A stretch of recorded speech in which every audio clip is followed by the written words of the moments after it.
Good evening everybody and welcome to Irlam and Cadishead College. This is question time.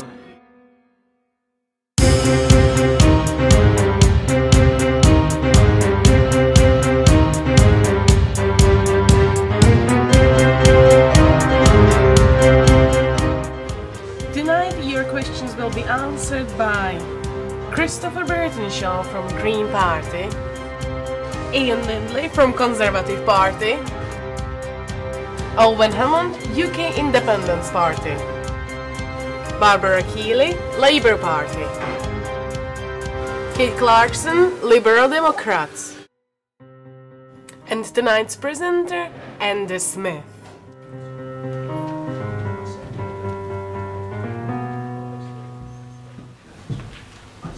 So thank you all for coming. It's been decided that we're going to have a minute for each response. So a question will be asked by a member of the audience. Each candidate will get in turn 1 minute to respond, and then we'll have several minutes of open discussion between candidates. And my job really here isn't to offer any information except just to make sure that the time's reasonable and we get a fair crack at responses. Have 1 minute from each candidate opening about themselves, their party and their thoughts. So if we can start please with number 1, that's going to be Owen Hammond of the UK Independence Party. Well, good evening. Thank you for inviting me along. It's very important that you get to know our policies. UKIP has very different policies to the other major parties.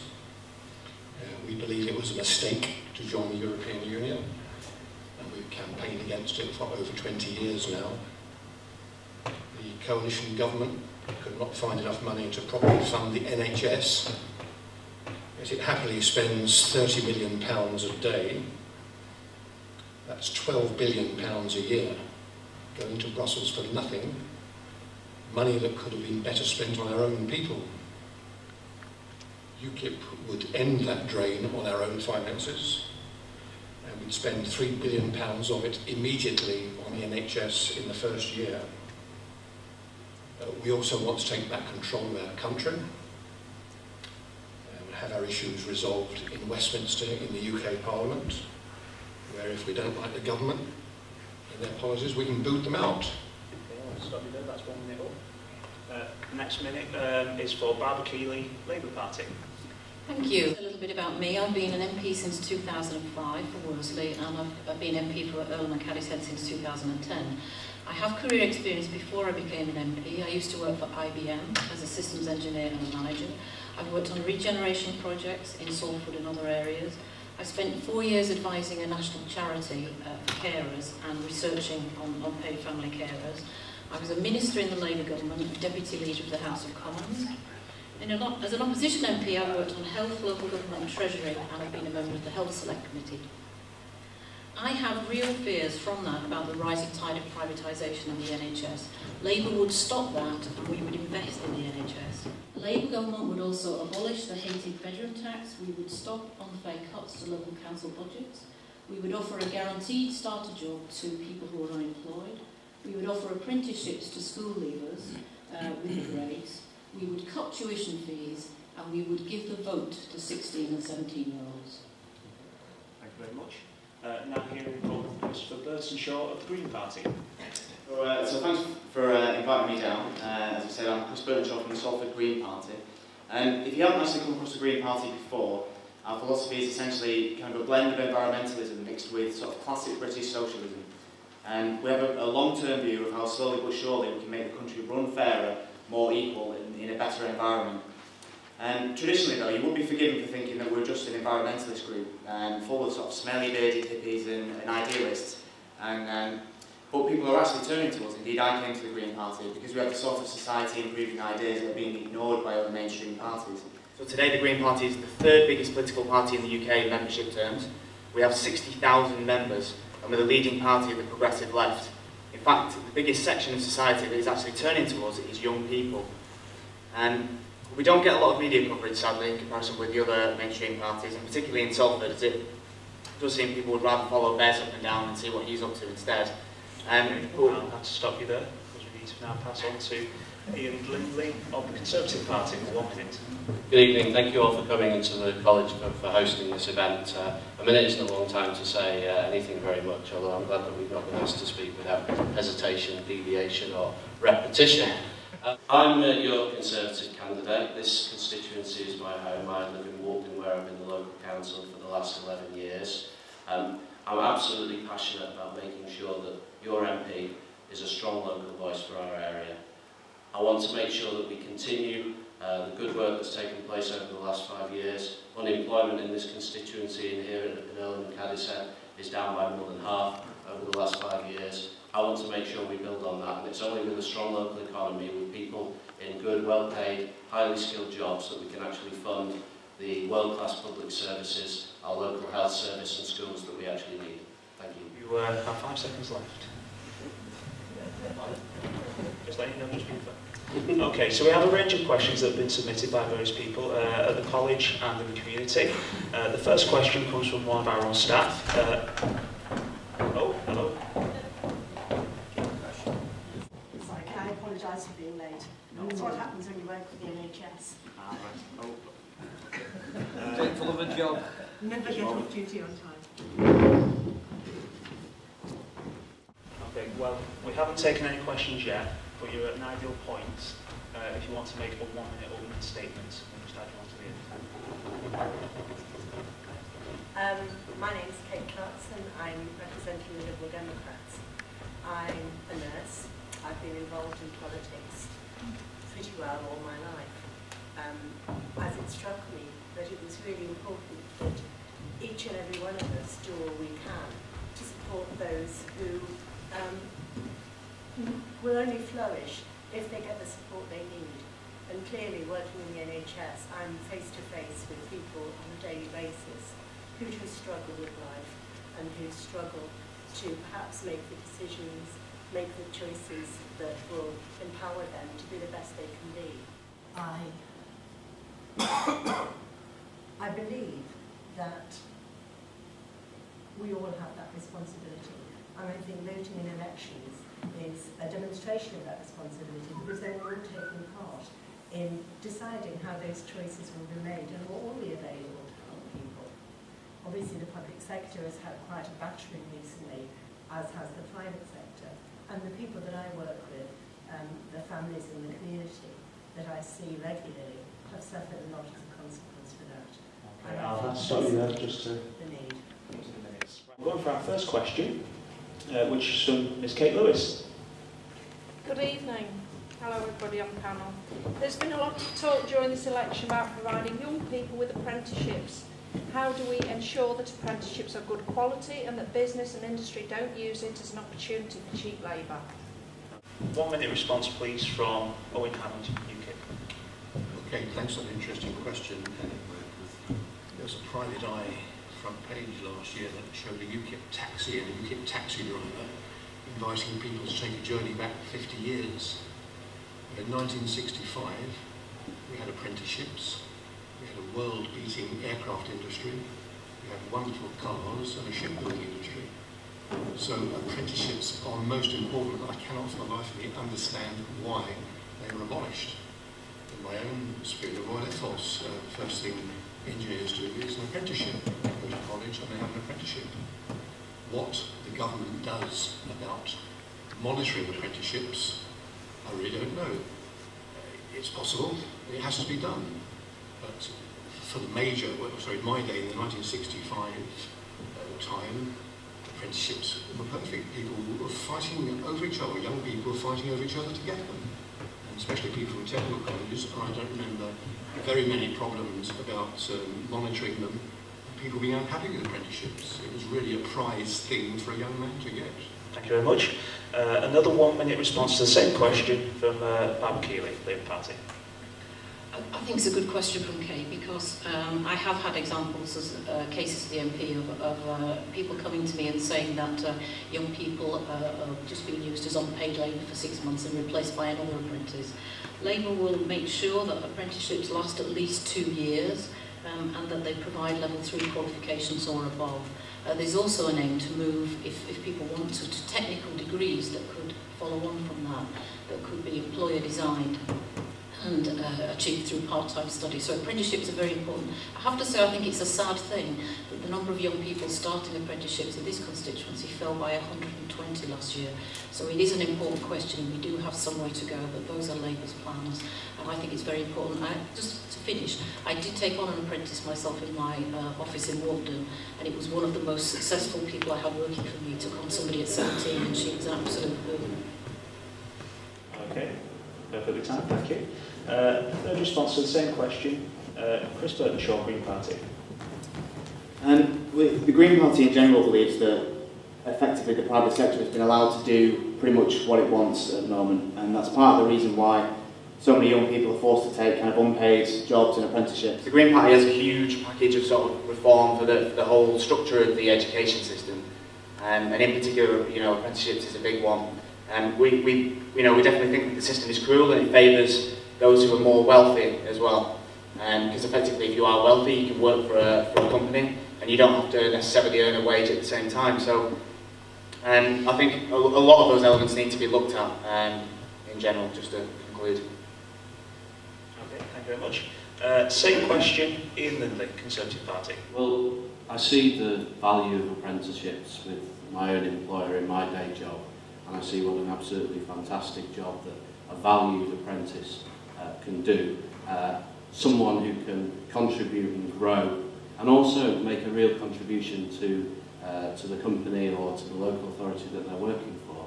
And I think it's vital that we continue to provide that support and make sure that local employers actually can see the benefits of taking on an apprentice, because I think that a lot of local employers perhaps can't see the huge value that an apprentice gives to the employer, as well as the value that the training and qualifications that the apprentice can gain can give. But actually, apprenticeships over the last 5 years have been a huge success story, over 2 million nationally, and a Conservative government would look to double that again over the next 5 years. It's one of the big reasons why youth unemployment has fallen considerably, not just in Worsley and Eccles South, but across the country. Okay, thank you. And Kate Clarkson, Liberal Democrat. Several years I managed a section at Newcastle College that ran apprenticeship programmes in health and social care and childcare. I've got personal experience of quality management of apprenticeships, and I think the key thing is that the apprenticeship programmes need to be very well supported by the education establishments that the young people are attached to, because it is through that process of monitoring the quality of delivery that you can assure the young people get the training that they require. So it's a partnership between the educational establishments and the employers to make sure that the young people get what they need, because it is a combination of academic input and assessed practical competencies in the workplace. Because what we want is a skilled and well-informed workforce. So it's that partnership which is managed by educational establishments, running to the learning outcomes set by the awarding bodies. So the awarding bodies set the programmes in partnership with the employers. Education monitor that achievement. And I can't think of any other way of making sure that the delivery of a well-informed workforce can be guaranteed. They have to have the underpinning knowledge, they have to have the practical experience. Okay, we're now going to have several minutes where the candidates can rebut each other's policies and compare each other's points of view on that about apprenticeships. So if we could start with Barbara Keeley, please. I think it's important that we don't just look at apprenticeships, as has been said, in terms of numbers nationally. In my experience, what's been happening is that apprenticeship starts have been with older people, and the group of younger people wanting apprenticeships have actually missed out. And when you say that Labour are going to guarantee an apprenticeship to every school leaver that's got the grades, how are you going to do that? Well, government is very well placed to make sure that there can be apprenticeships. They can specify, when they put out contracts, what they expect in terms of training from the people that they contract with. There could be a great number of apprenticeships in both government departments, local government departments, the civil service, but also all the contracts that are put out by central government. It can specify. And in fact, we did have some very good schemes with our Future Jobs Fund flourishing in Salford before they were ended by this government. So I think it is a question of saying that we could do this, we really could do this, and it's sad that 120 young people less were able to get started on an apprenticeship in this constituency this year, but too many of the apprenticeships have been going to an older age group. I think it's understandable that to some extent, if there's an older person applying for apprenticeship, mid-20s maybe, that employers might prefer them. So really this is something that we need to make sure that we can guarantee to a school leaver that they can have an apprenticeship. Okay, would any of the other panellists like to make comments on those? This is a free discussion at this point, there's no time. I'd like to Please do. I think it's easy to say that we can guarantee young people get apprenticeships, but the young people have a choice in the sector that they want to be trained in. And I think that it's naive to say that every young person who has a specific interest to pursue a career in a particular area will be provided with that, because it isn't a one-size-fits-all situation. There have to be an infinite number of courses available to provide every young person with the course that they want to do.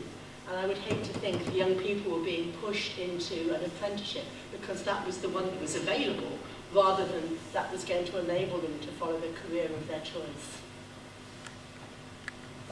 I should say I've spoken to young people that are desperate to get an apprenticeship, so nobody's forcing anybody. People that are actually desperate to get these with the situation that's been, particularly at the younger end of the age group. Oh, I absolutely agree, but is that apprenticeship going to be available, or just any apprenticeship? Well, I think the number of apprenticeships has really got to flourish. We've got to be encouraging employers to get out there and offer these quality two-year apprenticeships that lead to level 3 qualifications and above.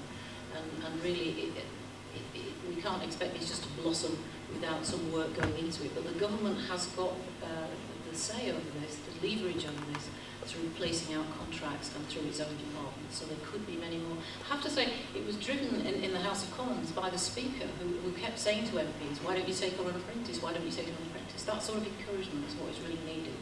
And very many MPs, me included, did take on an apprentice and found it was a really good thing. I think the problem is though that the local authorities and central government are not going to be able to take on the level of apprentices that we need to. It's all very well saying, oh yes, we'll guarantee this, but that's just not going to happen unless we can encourage local businesses, local employers, whether they're small businesses, medium-sized businesses or large businesses, of the benefits of taking on an apprentice. And we're certainly not going to do that if, as a lot of the Labour spokesmen have been, continuing to demonise business. At the end of the day, the reason that unemployment is falling in this constituency, falling in Irlam and Cadishead, falling in Worsley, falling in Woodford, is because local businesses are creating jobs, and we need those local businesses. We need to encourage them to take on apprentices. We need to show the benefits of doing that. We cannot offer every young person an apprenticeship by offering them a local authority one or a government one. We simply can't afford it. We need to do much more than that. It's worth my saying that it's also firms getting government contracts, and they can be construction firms, building, they could be a whole variety of things, so it's not all government departments. Departments should offer apprenticeships. No, absolutely. I disagree with that as well. As I said before in the opening speech, the students are guaranteed a training or apprenticeship if you get grades. Now this school is in dire straits. Jimmy today says that he knew 2 years ago that this school was failing. Right? It's now in a mess. Then children who don't get the grades, what happens to them? Are they just left alone to do what? If you don't get the grades, what are you going to do for them? Well, clearly that's an issue, and the things that happened at the school are an issue, but in fact... Well, to stand back and say 2 years ago we knew it was going wrong. Okay, you've asked a separate question. Do you want to answer that question? Well, we can briefly respond to that question about schools providing levels of qualifications, yes? Okay. We've had this situation in the constituency before. We had the same problem at Harrop Fold School around the time I became an MP, actually, and it was turned around, and Harrop Fold is now a good school producing good grades and good outcomes. I think the difficulty is that the current system hasn't spotted issues of leadership problems happening in schools. One of the ways that we're going to address this, Labour are going to address this, is to have directors of school standards that will intervene when things start going wrong. It's too late if you wait until Ofsted comes in and say, you know, and say this is a failing school, it's reached this level, it's too late. It's a leadership issue, and it should have been spotted in this school sooner. What are you going to do about the children who don't get the grades to guarantee a training place or an apprenticeship? What's going to happen to them? Well, you know, you've got to give them a second chance. You've got to give them a second chance to get the grades. Okay, thank you. If we can just keep to the questions on the paper, otherwise we could end up going for hours and hours and hours. It is a very important topic, but we'll just stick to this point about apprenticeships and the provision of apprenticeships. Would anyone else on the panel like to come in on this about? I'd like to respond to the gentleman actually, because he's made an important point. And at the end of the day, this is a local authority-run school. And he's just named one of the local councillors who is a member of the ruling group on this local authority. So, you know, at the end of the day, there's a responsibility from this city council, if they knew that there was a problem in this school, to come in and try and offer support and try and do what they can to sort it out. Now, if that's not happened, then obviously there's questions to be asked of the local authority. Now, if that's what the gentleman was saying. Now, the more important point, what happens to those children who perhaps haven't done as well as they could because schools, whether it's this school or another school, haven't done as well. And you know, we need to make sure that those opportunities are still there in terms of apprenticeships, in terms of further education. I know my old college, Eccles College, has done a great job with some of my friends in the past who perhaps didn't get the grades first time that they wanted. And actually, coming back to Barbara's point on apprenticeships and young people, you know, we do need to make sure that young people have access to apprenticeship. I don't want to cut off the route into retraining or a route into a new job for someone who's maybe in their mid-20s or a little bit older who wants to change career, who wants to take on one of those apprenticeships. There's got to be room in there with apprenticeships for those people as well. Owen Hammond, please. Yes, I mean, it's all very interesting, but everyone's overlooking the fact that to have apprenticeships, you need jobs. And if I were privileged enough to be appointed Minister for Industry on the 8th of May, the first thing I would do, I would call in these chief executives of British Aerospace who now call themselves BAE and ask them why they closed their factory in Woodford and why we are buying passenger aeroplanes from Brazil, which are using technology that was available to our aircraft industry in the 1950s. It's just disgraceful. And secondly, I would ask, have we gone through all this reconstruction of the British Aerospace, the British aircraft industry under Mr. Callahan and Mr. Wilson, closing down all the old aircraft companies, so they can become subcontractors to American defence firms? We need these high-quality jobs back, and the perfect example is Rolls-Royce. Once we had an awful Prime Minister called Ted Heath, who was forced to do something correctly when Rolls-Royce went nearly bankrupt developing the RB211 engine.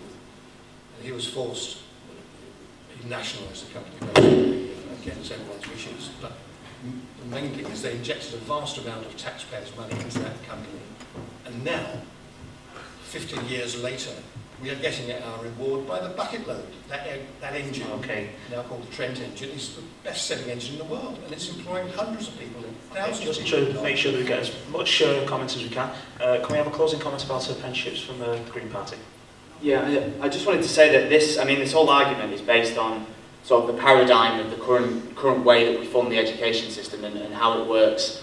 And just speaking to the gentleman who mentioned before about the school, you know, my school, the school that I went to in Moorside in Salford, that was failing as I was there.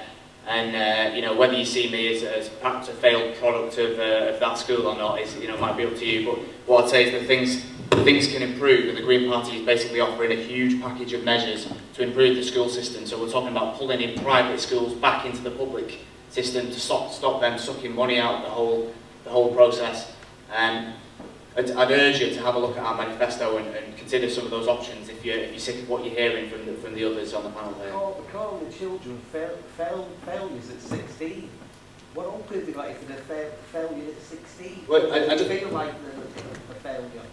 I don't think anybody considers the children to be failures. It's merely Okay, I think we'll draw a line under that topic though, because we do have several questions to get through. If there is time at the end of the debate, we will come back to that on education. Right, so our next question this evening comes from Councillor John Walsh. Yeah, to suggest that Councillor Linda is being a little bit mischievous to suggest that the City Council left this school. They didn't. He needs to know that the Department for Education and Science makes sure that our schools are independent, and mostly independent of most of the City Council, and that actually support was given to this school, and the school provider arm, which is led by St Patrick's, donated their head teacher for 1 day a week at this school last year. So to suggest that Salford City Council wasn't doing their job is erroneous, and I want to put you right on that. Okay, thank you. Now I'll ask you my question. Rather than pursue cuts in public service, should we not be pursuing tax avoiders and tax evaders? Okay, first to respond on that is Barbara Keeley, Labour Party.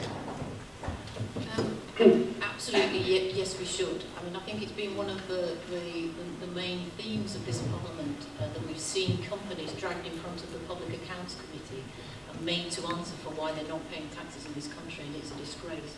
And there was a great public swell of opinion for a tax dodging bill to stop tax dodging. One of the first bills we would bring forward in a Labour government would be a finance bill with a raft of measures to do this. It's a pity in a government that has made all the cuts in austerity that there haven't been a real crackdown. We've seen a ridiculous situation of policy whereby somebody can live in this country, work in this country, bring up their family in this country, and then say that they're non-domicile, so they don't live here effectively and they don't pay tax here. That's got to stop. We're going to abolish that. But there's a whole raft of things. There should be penalties for those caught by abusing the tax rules. We should close loopholes. Hedge funds can avoid, there are lots of loopholes where hedge funds can avoid paying tax on the trades that they do. And there are many, many hedge funds that back a certain party, the Conservative Party. Those loopholes have got to be closed. Large companies can transfer profits out of the country so they don't pay corporation tax. All of that has got to stop. When we look and see what happened with HSBC, the scandal of that, and the chief executive was made a government minister, and it's really time that we do something about it. Okay, thank you. Second to respond to that is Green Party, Chris Birdshaw. Well, this is one of our absolutely huge key issues, tax avoiders and tax evaders, particularly for the Green Party, because it's one of the ways that we're going to fund lots of the things that we want to do, lots of the measures like raising the minimum wage, introducing a citizen's income. All these things are going to be funded by basically grabbing the money that's ours, which is being shifted out of the country, effectively. So it's going to be very difficult because we're going to need international support, I'd argue. We're going to need help from our friends in Europe and pretty much everywhere. But don't listen to anybody who tells you that these companies will basically leave our country if we start chasing them for money. Whether you're talking about companies or individuals, they will stay here if they want to make money in this country. It's one of the biggest economies in the world, and they won't leave. And us cracking down and getting their fair share of tax, it's not going to cause them leaving, and it's going to basically make our society much fairer and much more equal. Okay, thank you very much. Ian Lindley, Conservative. Just finishing off on the school point, if Councillor Walsh thinks that this school was independent, why is he so opposed to academies in the... Right, could we address the situation of cuts to public services? Barbara talks about a raft of measures to tackle tax avoidance and tax evasion, and this government has already put in place rafts of measures to claw back billions of pounds of tax that should be paid and should be paid to fund the public services. But the other side of the question is what interests me most. This government have had to take some difficult decisions over the past 5 years, and many of them have been really painful. A lot of them I wish that this government didn't have to take. But the financial situation that was left in 2010, after the catastrophic recession under the previous Labour government, meant that the only way to make sure our economy was growing again, to make sure in the long term we can continue to invest in our public services, was to make some difficult decisions.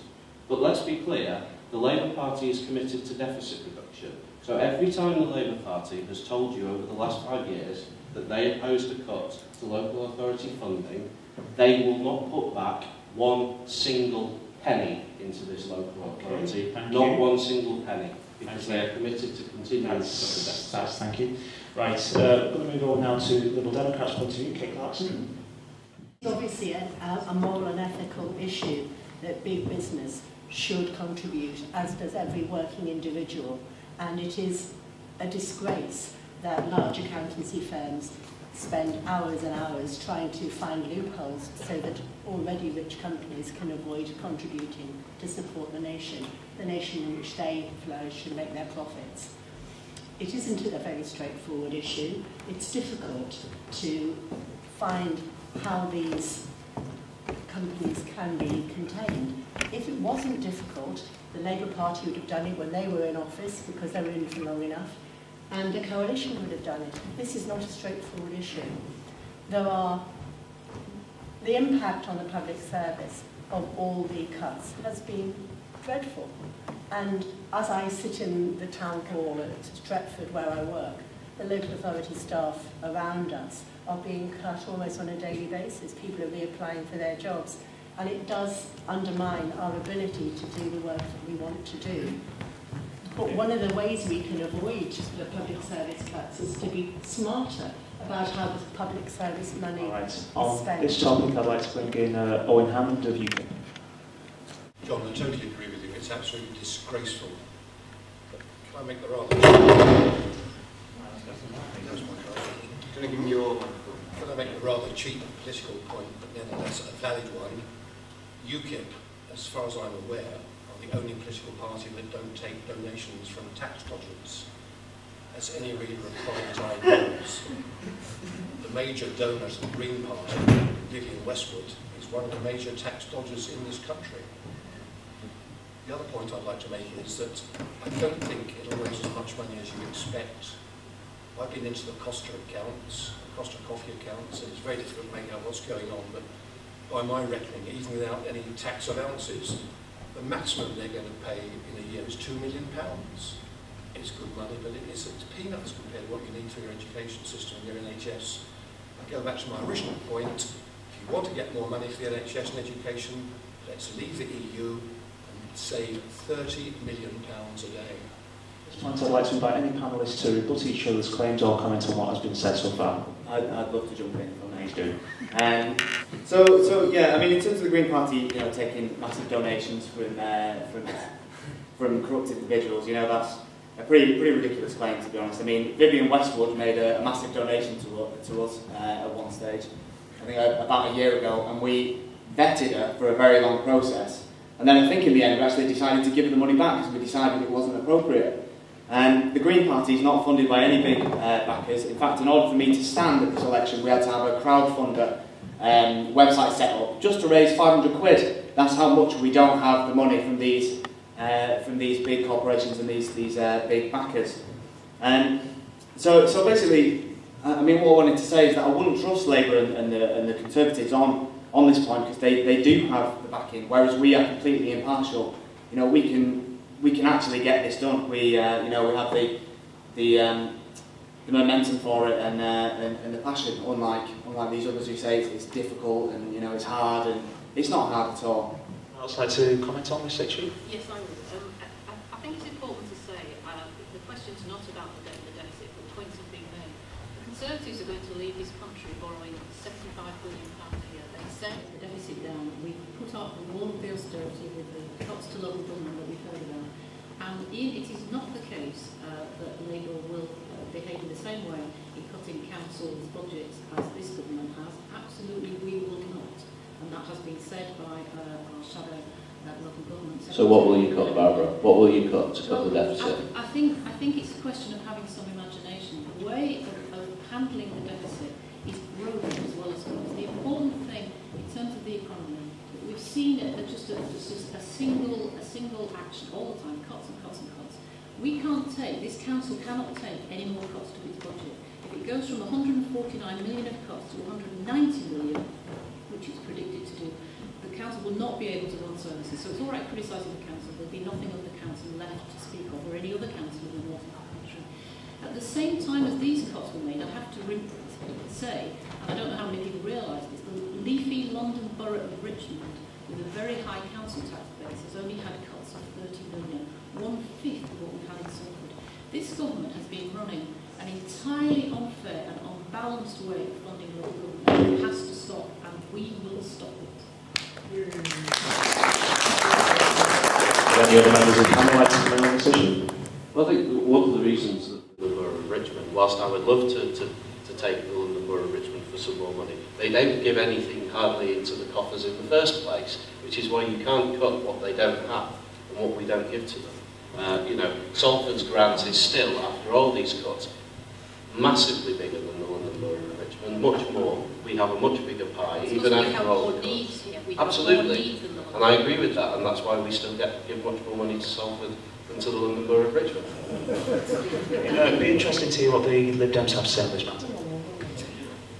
My thoughts are that when the Conservatives took over, and God knows that was not my choice, they received a note saying there was no money. There was no money left by the Labour government.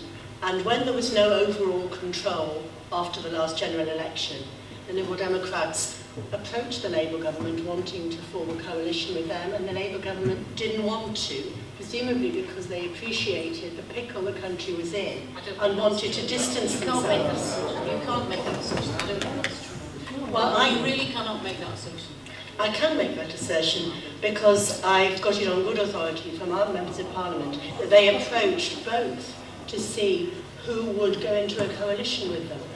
It was a very difficult decision for the Liberal Democrats to go into a coalition with the Labour Party because it wasn't something that is a comfortable thing for us, but it was a way of making sure the country was managed in a tremendously difficult time because they'd been left with a tremendously difficult financial problem by the Labour government. Can I say that you didn't make the decision to go into coalition with the Tories on that basis because the note that you talked about wasn't left until the ministerial appointments were made. And it's worth saying something about this. Ministers down the decades, Chief Secretaries to the Treasury, have left funny little notes. Lots of people have done this. Callaghan, lots of different ministers in that position have done that. This is the first. Danny Alexander is the first to try and turn it into an issue and use it throughout all of the Parliament. It's a joke that has been running for absolutely decades. And it shows the quality of the person that he's done this when it's a tradition in government that a Chief Secretary will leave a funny note basis. The trouble is, this one was true. What's the phrase? Many a true word spoken in jest. Okay, I think it's probably better to move on to our next question, which is from Mr. Chris Williams.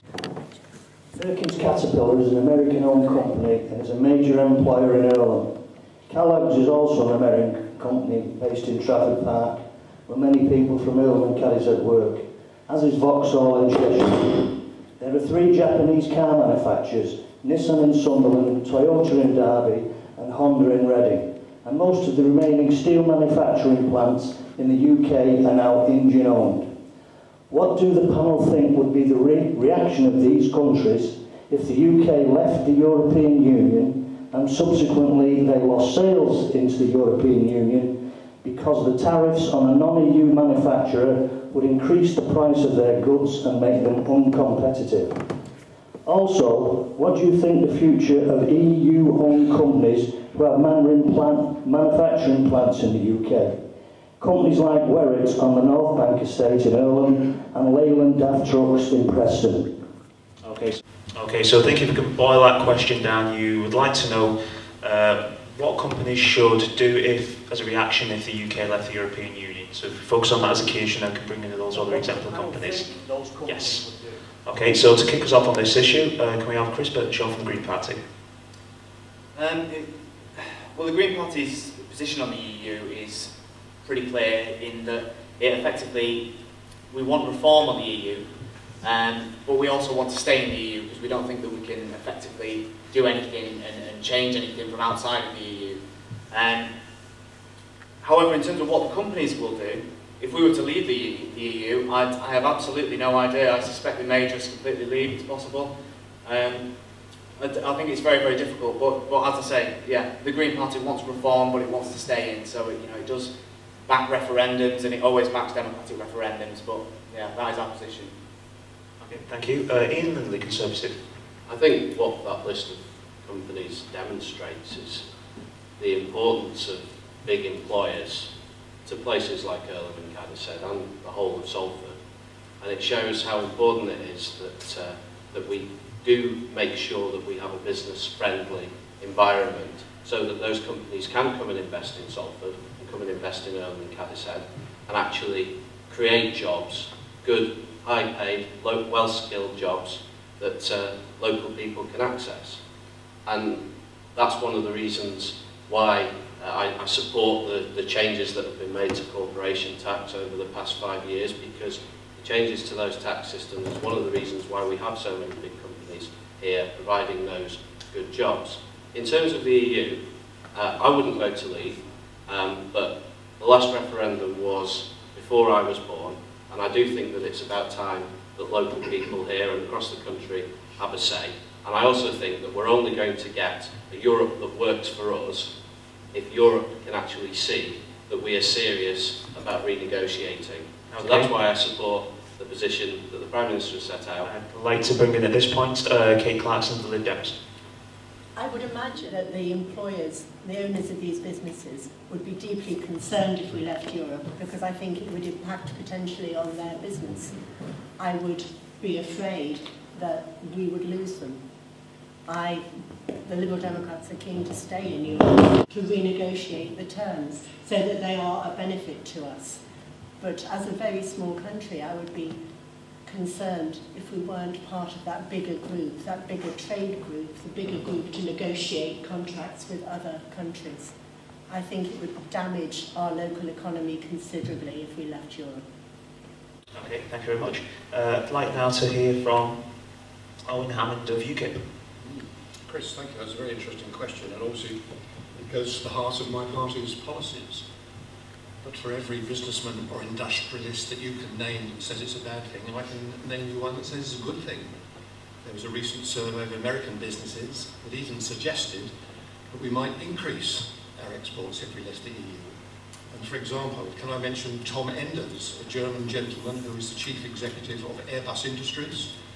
As you know, they have a huge factory in Chester making wings for Airbus. And he came out quite clearly 3 weeks ago and said whether the UK stayed in the EU or left it, the Airbus factory would carry on making wings.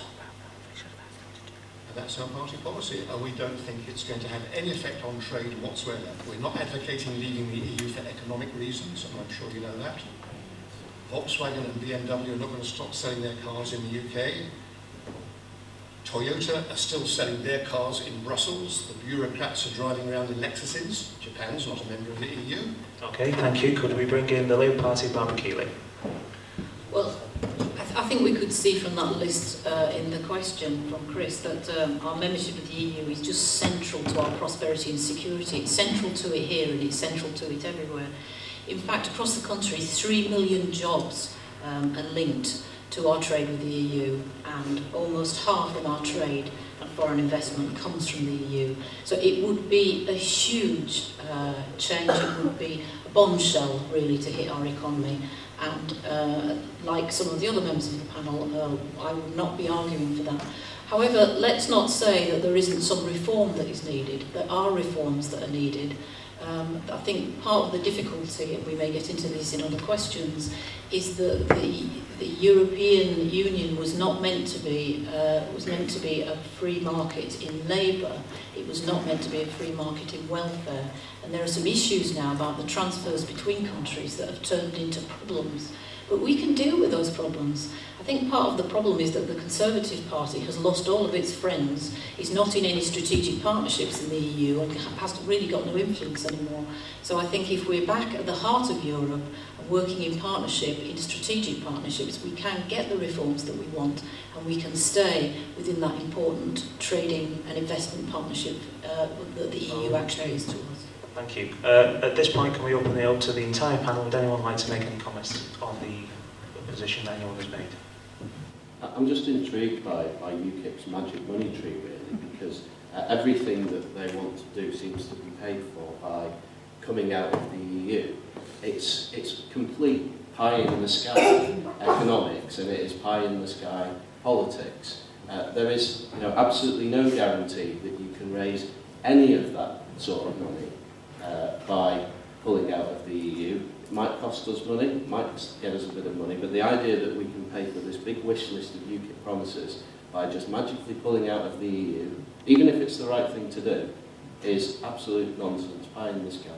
Well, that was short and sweet. Would anyone like to ask any questions on that topic before we move on to the next question? Gentleman at the back in the tie.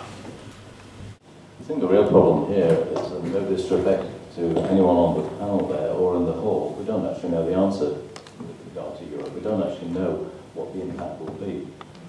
Whilst it's good to have a referendum, I think 99% of the people voting won't actually understand the question and the impact of the answer. If I just give you one example, one simple example, I run a company. I buy in China in dollars and I sell to Europe in euros. I was buying at 170 in dollars, the euro was 112. It's now 150 in dollars and the euro is 140. For those that can do the mental arithmetic, you can see the dramatic impact, okay, that a change in the value of a currency has on trade. No one can predict that at all. We're all at the mercy of the markets. So I think it's important to not maybe be too positive about the reasons that you're trying to persuade others to do something when maybe not many people actually have a full grasp on the size of the problem in making that decision. Okay, thank you very much. We'll take one more comment from the audience on that topic before we move on. If anyone would like to, gentleman back in the t-shirt. UKIP are so quick to say that they'll save us £33 million a day by leaving Europe, but what are the disadvantages of leaving Europe? I'd like to know from Labour and the Conservatives what difference it's going to be if we're not in Europe. Where's that? The money that we're getting, the £33 million a day that we're sending to them, where's that money being saved? What will we save by not being in Europe? Comment from the gentleman in the blazer with the striped shirt. There's a question, not a comment. Is it right? We'll come to that in a moment. Yeah. Just have this one more comment and then we'll try and answer that. My question was, it's straightforward in a way. The Conservatives are telling us tonight that they want to stay in Europe, but they're giving us an in-out ballot, and the damage that an in-out ballot will do is telling Europe there's going to be a vote there to leave or stay in Europe. Why would you have an in-out ballot if you want to be in Europe? It doesn't make sense whatsoever. You're just saying it's been so many years. I can think of 1,000 things that we've not had a ballot on in the last 20 years. So we'd have a ballot on everything again, wouldn't we? Every 20 years we have a ballot. It doesn't make sense. A ballot for the sake of it when you don't want to be in. You want to be in Europe and you're saying you can vote it to go out.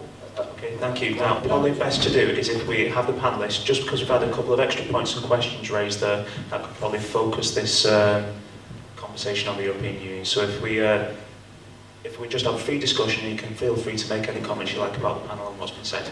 Well, could I say, the point about the uncertainty caused by a ballot, an in-out ballot, is actually a pretty important point, I think. I went and campaigned in Scotland around the referendum that they had there, and although there seemed to be an enthusiasm for Scotland to pull out and become independent, as it became nearer the day, it was quite clear that companies were starting to worry about this. Companies started saying they would move. It was quite clear that some companies said they would move out of Scotland.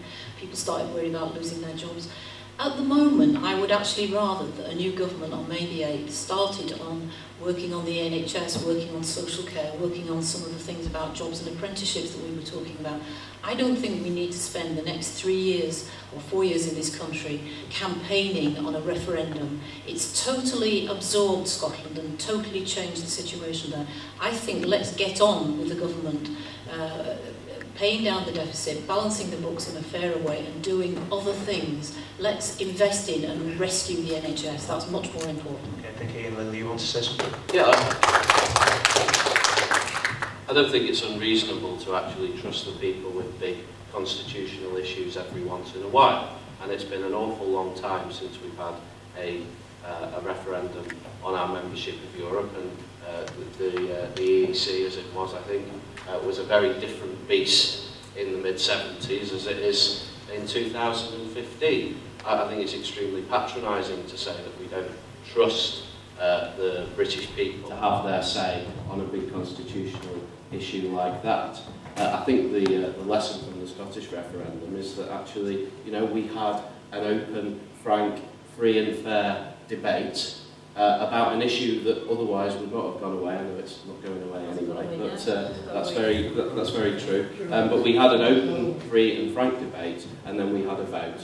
And I think that's a good thing, and I think, you know, we trusted the people of Scotland to make a decision on their future, and we should trust the people of Britain to make a decision on their future within the European Union. And I think the only way that we're going to get a European Union that works for Britain and works for us here in Worsley and Eccles South is to actually have that alternative there, because why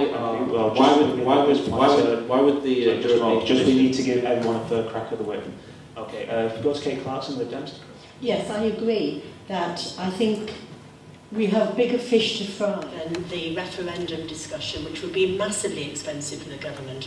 I also think that the whole purpose of having a general election, regardless who wins, is chosen by the population based on their manifestos.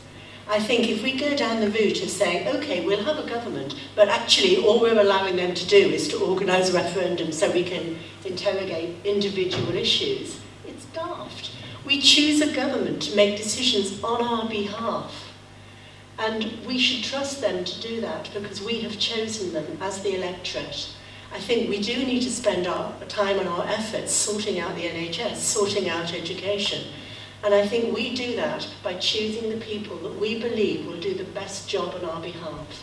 I don't think it's profitable for anybody to have a referendum. Okay, Chris Burton-Shaw, would you like to make a comment? Well, it's democracy, really, isn't it? And essentially, it would be the whole system would work much better if we included more direct democracy. Is what I would answer. Part of the reason why people don't get involved is because they never get asked, they never get the chance to speak on things. And for me, a big referendum is a big way to get everybody talking about something, even if it's quite dividing. I think the Scottish referendum was a really important thing for us to do. And if we have to have another one eventually in another 10 years, as seems to be proposed, then that's absolutely fine, because at least we're doing something, we're getting people engaged in our topic, which is important. So, in terms of referendums, you know, I'm absolutely for them. You know, in response to the gentleman who spoke before about, you know, some of the effects of leaving the EU, I'd basically say that yes, you're right. We definitely don't know the full effects, and it's, you know, it's not completely clear yet, absolutely, but. Some of the things that we do know that have happened is that you know, there's been so many less wars in Europe, there's been so much amalgamation of culture and experience and things that we can learn from each other. So it's been a huge, you know, talking zone as well. It's not just about economic, you know, advantages. It's about loads of other things that, you know, why we're involved. So, you know, that's all that I guess on that. Okay, thank you. And closing statement on this topic before we move on to final question from Owen Hammond, UK. Yes, I'm not a career politician, as you've probably noticed. I've been doing this for the last 3 months because I'm an angry man. But I would take issue with this comment from the professional politicians that you're electing a government. You're not electing a government. You're sending a representative to Westminster to represent your views in the constituency. Only because all 70,000 of you can't troop down to Westminster and cast your vote. And they should be telling you they're going to do what you ask them to do. And how do they know what you want them to do? It's a local referendum, isn't it? And that's our policy. We want local referendums on planning issues. We want national referendum on the big issues like the EU. The second point I would make is, if it is causing uncertainty, not having a referendum, let's have it on the 1st of June. I'm telling you now, you're all going to be terribly shocked. If you go out and speak to your voters on the streets of the constituency, like I've done for the last 3 months, they want to leave the EU. Now we'll end that question there and those responses. Thank you very much. You did get very animated. Fantastic. We've got time for one more question from Miss Daisy Clements. In light of the recent migrant tragedies and entering, to what extent and in what way did Britain intervene to prevent further tragedy in the future? Okay, so this is on the topic of migrants coming into the EU via the Mediterranean from Africa and the death toll that's been reported in recent days. So to start us off on this issue, could I ask Ian Lindley of the Conservative Party? I think we've all been shocked by the scenes we've seen on the television over the last week, and I think it's absolutely vital that we do what we can to support the humanitarian effort to try and to try and make sure that those sort of tragedies don't happen again. I have to say, and you know, the way in which the Italians have effectively sort of called off the search and rescue, I have to say it's clear it hasn't worked. The idea that we can stop migration by removing that safety net, all we're doing is sending more innocent people who are trying their best to strive to get to a better life to their deaths. And on a personal level, certainly I'd want to see what we can do to try and prevent that in the future. I don't think there are any easy answers. I think it's going to involve a lot of hard negotiating with the European countries on the Mediterranean, with our neighbours in North Africa as well. I wish I had a magic bullet on that would stop it, but I don't. But I think we need to keep up. I know that the Foreign Secretary's been out in Italy. I'll just stop you there after minutes. Just to bring in Kate Clarkson, victims. It worries me tremendously that so many people are putting their lives at risk because their home conditions are too dreadful to continue with.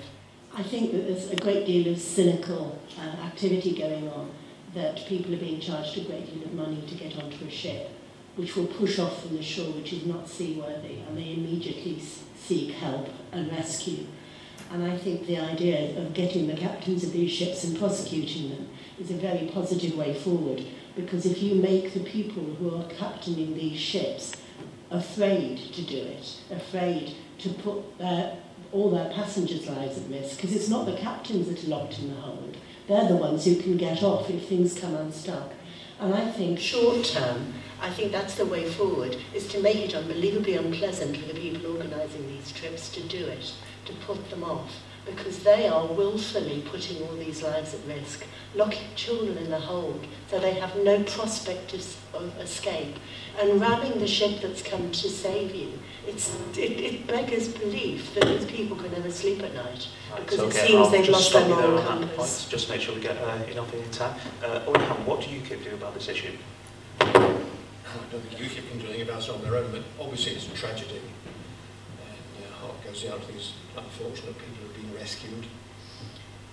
I don't know if you understand the system, but the United Nations divides up the sea areas of the world into rescue coordination centres, and unfortunately our brothers in Italy have caught it this time, and they're spending all the money on it, and we should help them. But it makes me laugh when David Cameron says he's going to help. How? We don't have any maritime patrol aircraft left. How are we going to go and look for these people in the Mediterranean? If you'll just excuse an angry, grumpy old man, when I served in the Royal Air Force as a young man, we had Shackleton maritime patrol aircraft permanently based in Malta. And in this sort of situation, they would be patrolling the coast of Libya for 24 hours a day, and they would pick up these craft on their radar as soon as they left the land. And more importantly, we would have had the Royal Navy's Mediterranean fleet anchored in Valletta Harbour, and they would be out patrolling the Libyan coast. And those smugglers would not get very far under those circumstances. Okay, thank you. Barbara Keeley, what would Labour try to do about this issue? It's a really difficult issue, but I think we have to get to the point of seeing that what we're talking about here is people trafficking. There were interviews today, people were paying $1,000, €1,000, a lot of money to get onto dinghies and leaky vehicles and things that aren't going to transport the 200 miles.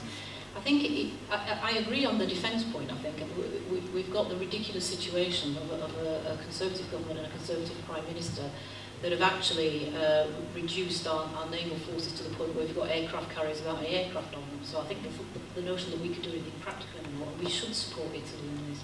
But it also shows there's differences on this panel in terms of what people are saying, I think, about how much we should we support the poorest countries, should we support people suffering war and violence in other countries.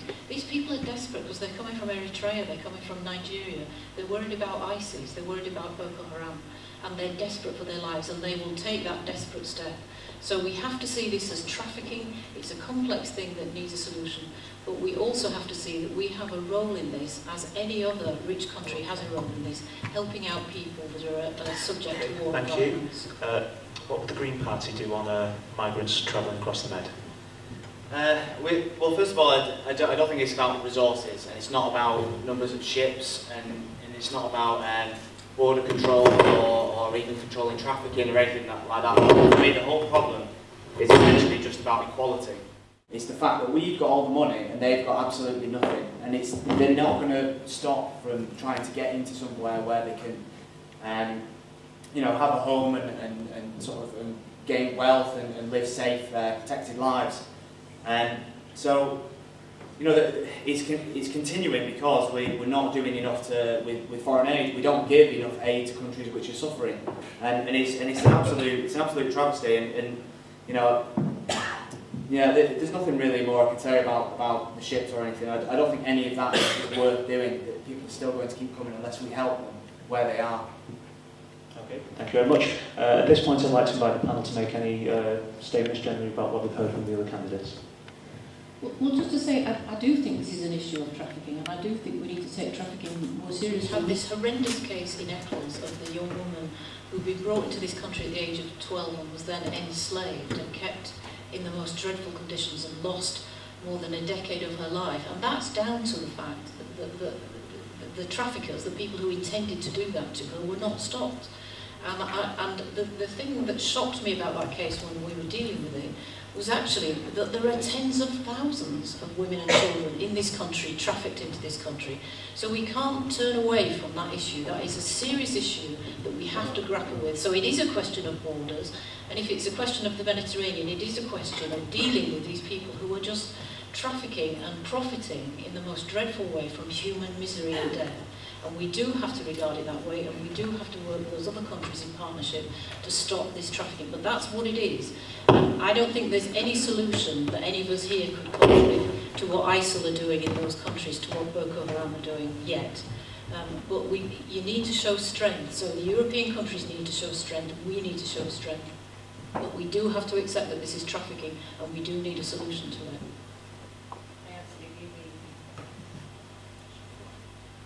Seems to be a broad agreement from the panel on that issue. No, not really. Right, okay. Green Party, Miss Burtonshaw. Yeah, no, I disagree on the fact that it's a trafficking issue, because essentially we could stop one group of traffickers and they're just going to emerge again. We're going to be constantly fighting them forever, and it's just going to be an endless pool of resources that we're going to have to push into some bizarre security force, which, you know, is probably going to leave these people in worse conditions than they were in the first place. So I'd reiterate, it's about equality. It's nothing to do with the resources that we're putting into things. Any more comments from the panel? Okay, we have gone slightly over time, but we did manage to fit in a good round and range of questions there.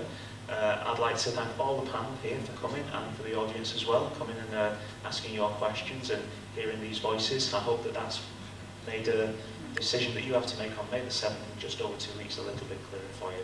Would you join me? Well, sorry, we're going to do our best as much as we can. Would you join me in giving the panel a round of applause, please? Thank